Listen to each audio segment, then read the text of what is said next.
Welcome to this explainer. Have you ever caught yourself worrying that artificial intelligence might eventually just make human teachers completely obsolete? Or maybe you've thought students are just going to use AI to bypass actual learning altogether? Well, today we are exploring a completely different and honestly totally fascinating paradigm. We're looking at some comprehensive research that argues AI isn't here to replace the human element in education at all, not even close. Instead, it's acting as this incredibly powerful catalyst to unlock deeper human connection, cross-cultural competence, and higher-order thinking. I am so excited to share this with you because it literally flips the script on how we view technology in the classroom. Let's get into it. Here's a quick look at our roadmap for today. We'll kick things off with the future of learning, then move into the invisible foundations, the ontological divide, check out an AI-enhanced classroom in action, and wrap up with the integrated human. All right, starting with Section 1, the future of learning. Let's rethink the classroom. Okay, let's dive into this. To really understand why AI is such a massive game changer, we first have to take a hard look at the core problem with traditional education and kind of redefine what our ultimate goal actually is. Think of learning as a giant pyramid. For decades, teachers and students have spent a massive, almost exhausting amount of their time and energy stuck way down at the base of this pyramid. Focusing on rote memorization, basic grammar rules, just surface-level information retrieval. But the research we're looking at today suggests a huge shift. By allowing AI to automate that base level of lower-order thinking, it entirely frees up the humans to finally reach the peak. The goal is no longer just cramming knowledge into our heads. The human mandate is now focused on analysis, evaluation, and creation. So the teacher's role doesn't disappear, it elevates. They become the guardians of higher-order thinking. I just love that phrase. Moving right along to Section 2, the invisible foundations, culture and science. Now that we see that big structural shift, let's explore the deep philosophical theories that actually support this new way of teaching. This combines Edward Hall's famous iceberg model of culture with Dr. Ram Haray's realms of scientific observation, and this is absolutely crucial for understanding where AI falls short.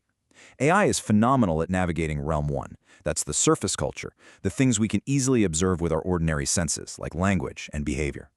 It can even navigate Realm 2, the shallow culture, using algorithms to pick up on patterns that we might miss with the naked eye. But look down at Realm 3, the deep culture, the invisible foundations. This encompasses all the mental, religious, and spiritual matters, those deep worldviews that guide literally all human interpretation. The source material emphasizes a really important point here. AI cannot perceive this realm. It is entirely invisible to machines. Which brings us right into Section 3, the ontological divide, machine versus human. That invisible boundary we just talked about leads us perfectly into the fundamental existential differences between an artificial intelligence tool and a living, breathing human student. The research outlines this divide with a truly profound foundational statement. AI is a created tool. Humanity is the image of the creator. Now, the source material draws on concepts like the imago Dei, or the image of God, to establish this baseline framework. But regardless of your personal worldview, the practical takeaway here is just essential. AI is an instrument. It does not have personhood. This profound distinction dictates exactly how AI must be utilized in the learning process, basically as a subordinate tool serving human development, and definitely not the other way around. Now, what's really interesting about this slide is how the ontological matrix breaks down this exact divide. Look at AI's core faculty. It relies entirely on code, data weights, and processing power. Its output is, at the end of the day, just generative imitation. It's an amoral tool completely incapable of ethical agency. Now contrast that with humanity on the other side. Humans possess spirit, emotion, will, and consciousness. We are uniquely capable of original creation. And most importantly, humanity bears moral responsibility and exercises actual ethical judgment. This matrix acts as a reminder to ensure we never, ever confuse the calculator with the mathematician. All right, Section 4, the AI-enhanced classroom. Let's dive into the Globus case study. So we have the philosophy down. Let's shift our focus from theory to practice and see how this actually plays out in the real world. We're looking at a 30-week English medium instruction program at Globus Professional University, involving 8 undergraduate students. Comparing education without AI to education with AI reveals a pretty stark contrast. In the traditional model, personalization is super limited, and the burden on the teacher to grade and prepare materials is just incredibly high. But in the AI-enhanced model used in this case study, the learning data makes personalization highly optimized.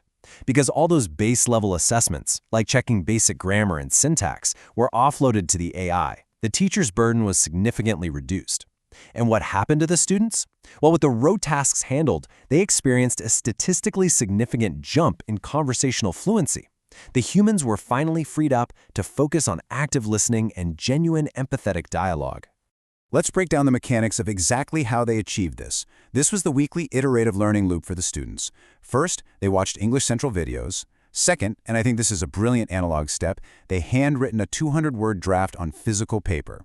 Third, they applied AI processing to elevate their syntax and vocabulary to a specific benchmark, like a CEFR B1 or B2 level.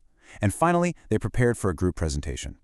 Now, the absolute most crucial part of this entire flow is the transition between step 2 and 3. The students aren't just having AI do the writing for them. No, they are analyzing the delta, the gap between what their own human brain drafted on paper and how the AI optimized it. It's a massive learning opportunity. And this brilliantly illustrates that exact process in action. You can see the students have their physical, handwritten paper notes right on the desk in front of them, and they're actively using their smartphones to engage with AI tools like NotebookLM and ChatGPT. It's this perfect, tangible synthesis of human cognitive effort, the physical act of writing, combined directly with high-speed digital processing. They are the ones guiding the AI. They are certainly not surrendering to it. Finally, Section 5, the integrated human. Let's talk about the real-world results. Let's look at the tangible outcomes and the very human-centric benefits that emerged at the end of this 30-week program. Honestly, this is perhaps the most vital outcome of the entire study, because the AI was deployed so effectively to handle all the mechanics of grammar, syntax, and vocabulary leveling, a tremendous amount of valuable human time was suddenly reclaimed. The program culminated in 4 weeks of focused, one-on-one sessions with 12 native speakers from the USA. And here's the kicker. This wasn't about correcting grammar anymore. It was about engaging in deep, meaningful cross-cultural dialogue, discussing global leadership, and building real empathy. The AI did the heavy lifting so the humans could actually finally connect. So the crucial point is, the data absolutely backs up the theory here. The metrics from this AI-mediated learning model are incredibly impressive. The students saw a full 1-level improvement in their overall CEFR proficiency. They achieved statistically significant jumps in objective measurements, like the KSEC and PROGOS speaking tests. But even beyond the hard data, the questionnaire responses revealed highly positive attitudes toward using AI, a newly expanded worldview, and a marked increase in their academic confidence. They felt empowered, not replaced. Which leads us perfectly to this final conceptual model, the paradigm of integrated ability. True, effective modern education sits right here, right in the glowing center of this Venn diagram. On one side, you have the AI-augmented abilities, things like data processing, content generation, and scaling research. On the other side, you have the completely irreplaceable human abilities, empathy, original authorship, worldview, and ethical judgment. AI doesn't replace us, it complements us. It forces a reevaluation of human uniqueness, allowing us to merge that raw data optimization with our deep, invisible foundations of culture and morality. This explainer definitely leaves us with a lot to consider about the tools we use every single day. As we've seen, AI is an incredible instrument for lifting the heavy burden of rote tasks, but it is fundamentally blind to the real depths of the human experience. So I want to leave you with this final provocative thought to carry with you today. In an age of endless AI optimization, how will you protect and cultivate your own invisible foundation of human empathy and ethical judgment? Use the tools, but always guard your higher order thinking. Thank you so much for joining me for this explainer, and keep learning.